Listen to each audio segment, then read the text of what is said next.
I would say things are moving in the right direction, but I think it's a journey. And I think that the more work that we can do and do it together and work together, the more that we can get rid of that stigma.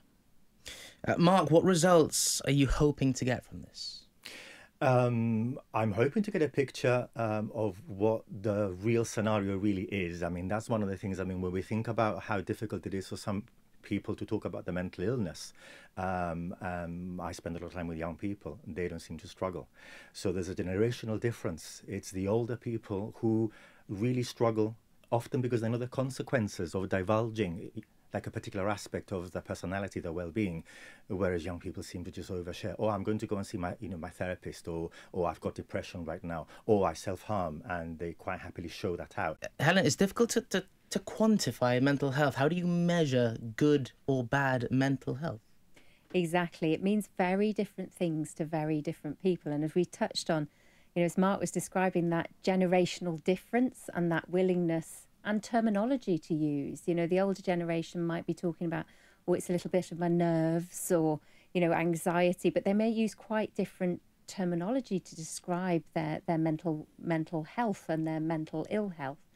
What this survey starts to do is, this is 2 of 3. So the first survey was sort of small focus groups looking at trying to design this second survey. This second survey is particularly about people who recognise themselves as having a mental illness, and to try and explore and understand their lived experience. What has their experience been? What stigma have they had?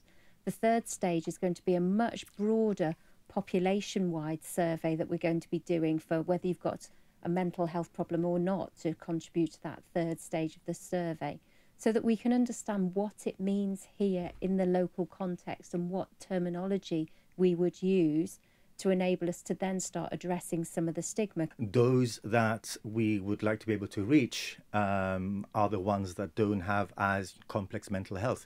But it could get complicated. If I give you an example, just about 18 years ago, I was diagnosed with postnatal depression. And you might think, a man, postnatal depression? I was a primary carer. I'm the sort of man that is okay to talk about things. I don't have an issue. I've got very, good support networks, and all of a sudden I thought, okay, this is something very, very serious. I reached out and I thought, how odd, I've never heard of anybody, a man, having postnatal depression. I decided to do a little bit of research. There wasn't a lot, and I wrote an article in a therapy magazine in the UK. Within weeks, I had hundreds of letters. Wow. From men. Wow. So just one person speaking out and normalizing something was all it took. And if I'm not I'm not a medical person. I don't know whether I do know that the diagnosis of postnatal depression in men is recognized now, but because they say that it's more environmental than just hormonal, that life changes, and really mental ill health is often a result of serious life changes. Of course, we also need to have the legislation to support that. I didn't get any support because I was a man, so I wasn't entitled to have any paternity leave. So legislation also needs to support mental ill health. You were talking, Helen, about how it's good to have a community that is close. That can be a double-edged sword, no? And the support of the community is important, but the support of the legislation and the law and the systems is also crucial.